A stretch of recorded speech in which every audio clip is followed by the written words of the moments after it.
I got mugged by a Chinese woman. I got mugged by a 38-old Chinese woman. So the story goes, not so long ago, I went on a date with a Chinese woman. She actually was from Shanghai, and she lived for a couple of years in the Netherlands.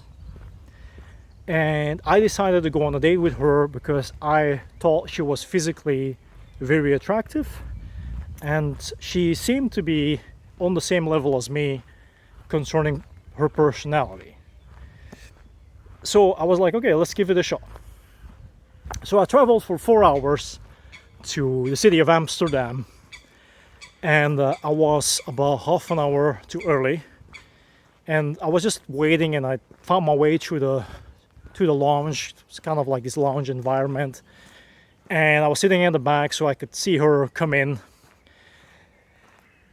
and she was late. She was a bit late, so I just waited and waited before ordering anything, because I always believe that it's politer to wait to order something together than ordering something separately and just drinking and just pretending you're there alone. But yeah, I'll leave that up to the community or people that are watching to decide what is polite and what isn't. Etiquettes. So she's late, and she let me know, and she arrives, and she had no clue that I basically had to travel for 4 hours to get there. She did apologize, and she did actually show gratitude for me putting in that effort. Why? Because no one else did. And you know, Asian people, just like me partially, it's a typical thing. Being humble, being grateful, being respectful, it's a part of culture, is a part of customs of the culture. So fine, I'm good with that. So we started talking, and she noticed that I was ending a live stream, and all of a sudden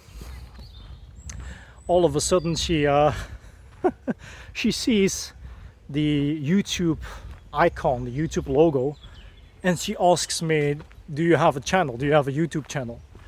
And I tell her, like, yeah, I have a channel. And then of course she asks me how many subscribers I have. And I tell her, well, my main channel, I have about 3,000 subscribers, right?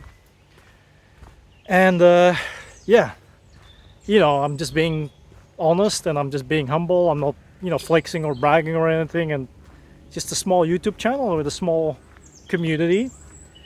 And before we get into what our niches are, she says she has a YouTube channel, and I ask her, how many subscribers do you have then? And she responds with, I got 150,000. And I'm like, okay, I completely got mugged right there on the spot by a Chinese woman that was practically a couple of years older than me. So I asked her, okay, if you have so many subscribers, you probably have been doing it longer. And she said about, what was it again, 4 years. And she added also to it that her niche, Chinese based, of course, you got to think about that, was about, you know, sexual education and sexual health for girls. And these things seem to be taboo or very limited to be found online or in any way if it comes to China. And she kind of opened up the door by playing the big sister, and that got her all the subscribers and the big community. So I was like, okay, that makes complete sense. That makes complete sense, you know. And I'm like, okay. So it's more like a lifestyle thing, but it's focused on teenage girls, and yeah, playing the bigger sister or the auntie. Makes sense. It's like filling in a need, saturated, you know, in a saturated market. Like you're filling in a need, you're filling in something that people are looking for that doesn't exist or not, is not enough out there, especially, you know, in China. So yeah, I was kind of like sitting there like, okay, you know, me with my 3,000 subscribers, as grateful as I am, that's basically like like a grain of sand on the beach. Well, she's the complete ocean. And yeah, I kind of really felt so small and meaningless and not important.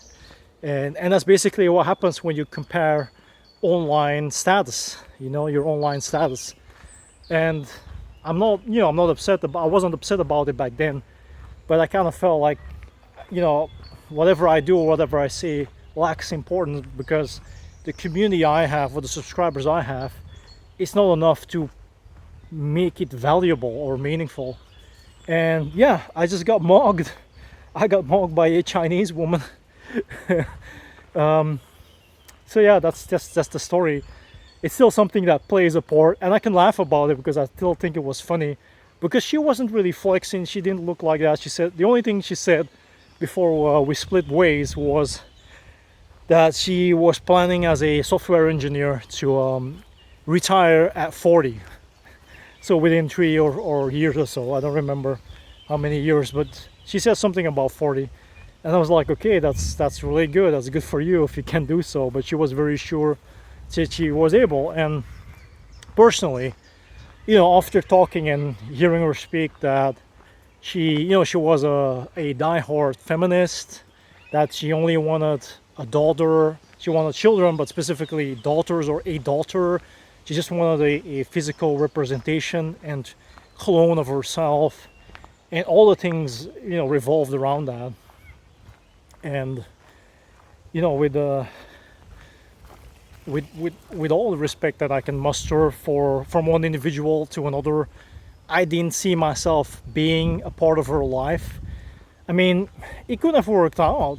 I wouldn't say that it wouldn't, but I would see myself as a literal oofy doofy in that situation.